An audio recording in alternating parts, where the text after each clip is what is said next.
Hello, everybody. Extremely happy and glad to be here with you today. I hope you got your mind and body fed and during the break, and so I have your full attention for the next 20 minutes. I have a very simple and easy topic to talk about, which is AI, artificial intelligence, and cybersecurity.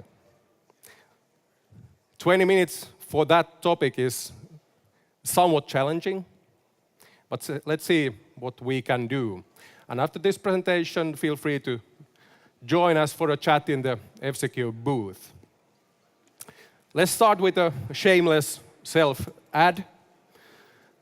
Feel free to follow me on Twitter. But this is obviously about the thing that we have been preaching in FCQ for quite some time. You cannot do things, you cannot do cybersecurity without different components. There's no silver bullet for protecting, detecting, and responding to cybersecurity threats. You need humans and you need technology. The breach is something that I feel that many people had different opinions on or thoughts what it actually is. A breach is that somebody is inside your network, inside your organization, and does something that benefits the attacker. There are pretty many names on that slide that most of you pretty well know. And I believe that you don't want to end up in that slide in the next year version of that. So breaches happen, we all just need to be prepared. The problem is, to detect a breach, you need to have some capabilities in place. And that's not the situation today. Most companies have, basically the companies which have been breached have been notified about the breach by a third party. Not the company itself, not the IT security people working for that company, but somebody else comes in and tells you that, hey, by the way, you have been breached based on this and this and this fact. In the GDPR days with 72 hours reporting window of a breach, that is a very short time when somebody else comes and tells you that you have been breached. Well, this is Gartner's view that it takes about 100 days to detect. If you ask somebody else, it might take a bit longer. But the point is, anything over a few hours is too long. You don't want to have anybody inside your house, inside your home, who doesn't belong there for 100 days.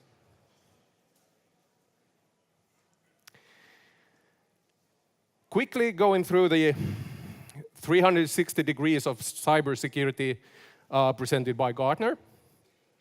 We are kind of following this in F-Secure and looking about the different areas. Starting with prediction. You need to somehow understand what are the threats that are facing me tomorrow, next week, next month.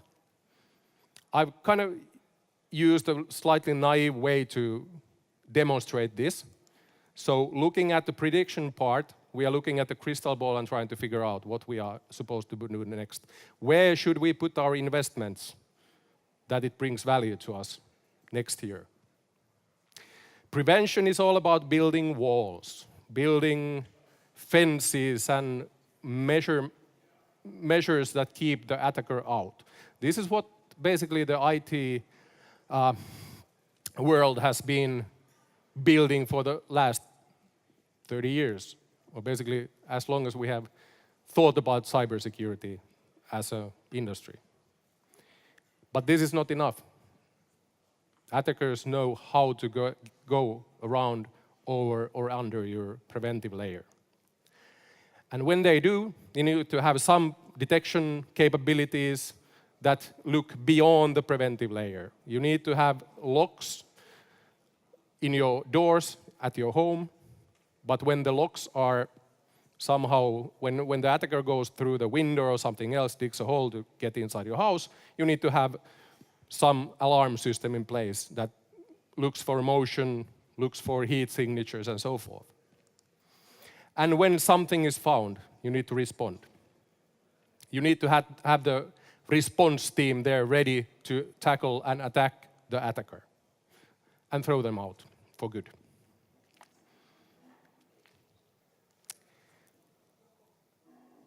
This is something that has actually changed in the last few years.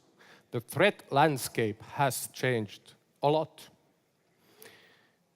I've been talking, let's say 2 years ago, we were talking about hobbyists being out of the game already. They are not really, it's not good for them anymore because the industry have professionalized. It's all about making money. It's all about influencing. It's all about gaining competitive advantage, and so on.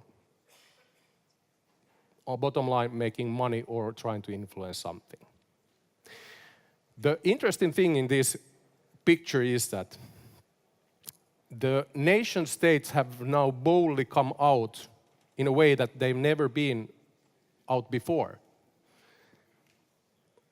I would say all of the Western and Eastern or modern countries have an organization or a number of organizations in their governmental space who do cyber attacks, cyber defense. And the cause or the actual follow-up on that is that, for example, they have been tooling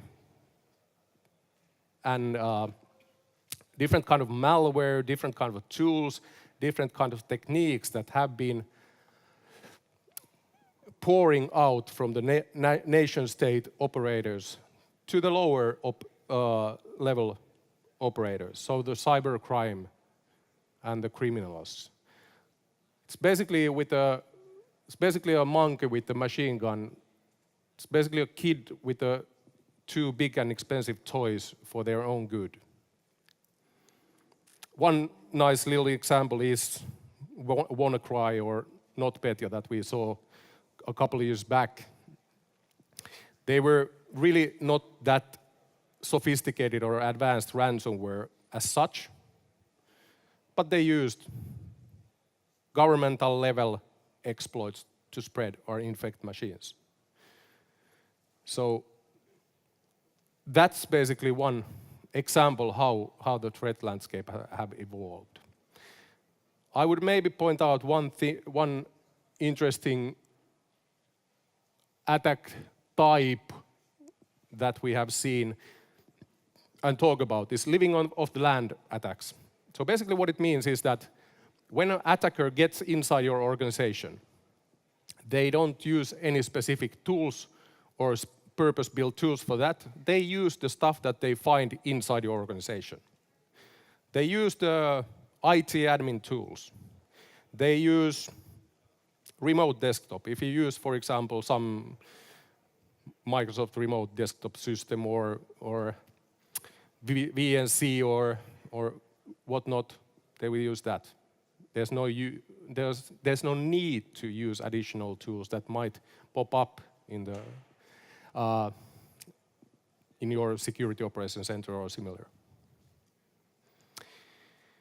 So, like I said in the beginning, the building blocks for a modern cybersecurity approach is to combine man and machine. You need both basically to be efficient. Man doesn't work without technology. Technology doesn't do anything without somebody taking a look at it. The problem is we'll soon go to the machine, but the man part is tricky because there's no men or women on the market. Cybersecurity industry is basically in a deep trouble if you look from the company's perspective. If you are the employee who wants to get a job, you're in a good place. By 2021, there will be 3.5 million cybersecurity job openings globally. And that's an issue when you try to build your modern man and machine approach to defend your organization. There might be ways to tackle that. Obviously, you can use partners. You use partners for many things. They help you in many ways. That's one approach. They might be able to help you to fix this issue as well. You could go for a cybersecurity vendor who provides managed detection and response services. You could try to do it yourself. Do-it-yourself strategy is difficult with the talent gap we have. The talent gap increases and gets worse all the time. And the biggest issue there actually is that talented cybersecurity people want to work in a cybersecurity company because that's where they are in the front lines of the whole industry. Something else, I don't know. Whoops. I kind of got scared myself. I don't know, come and talk with us on that topic. Let's take a look on the machine part. Artificial intelligence. This is an interesting topic because right now the whole industry is talking about who has the biggest and baddest AI to solve all your problems and make a cup of coffee on top of that. It doesn't really work that way.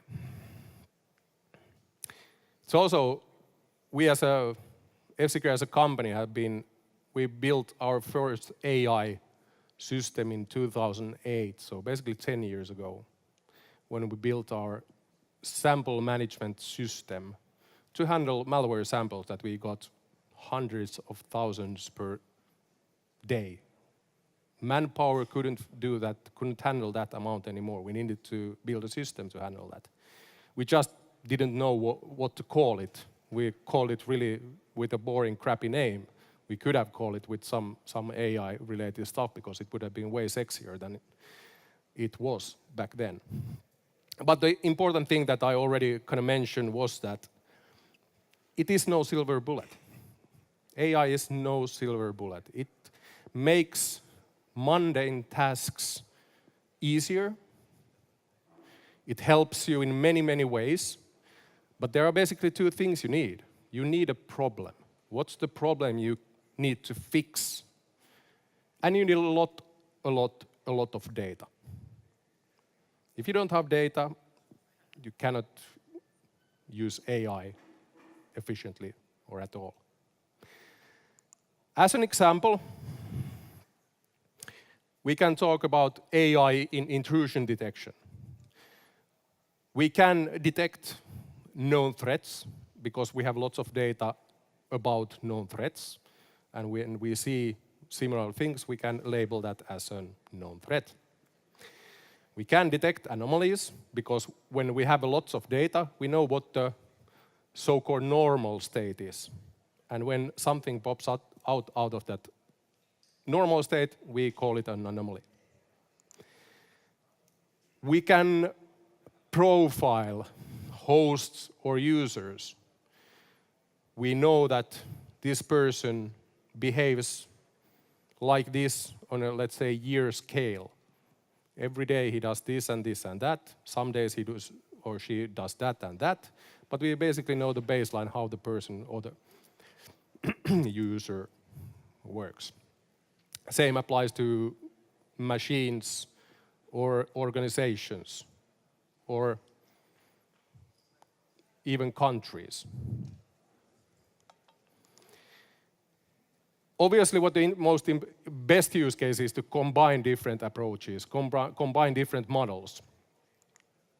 And visualization is something that is really helpful when you use AI and you have lots of data, you can draw really nice pictures and visualization out of that. And then learning from feedback. That's basically one example in the next slide about that. Here's a use case how we use AI in our rapid detection response service. So we basically collect data from our customer organization. We process it in our backend, which is called here F-Secure Cloud Analytics Platform. We call it with different names every now and then that's why I need to check what's it today called. We use AI in real-time processing. We look for those anomalies in the real-time processing. When we get data in, we check if there's something wrong. We use AI for big data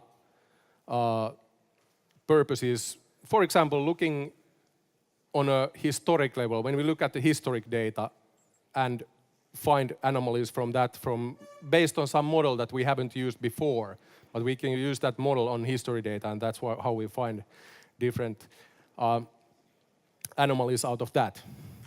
One thing is obviously for the AI to learn, basically one part of AI is machine learning.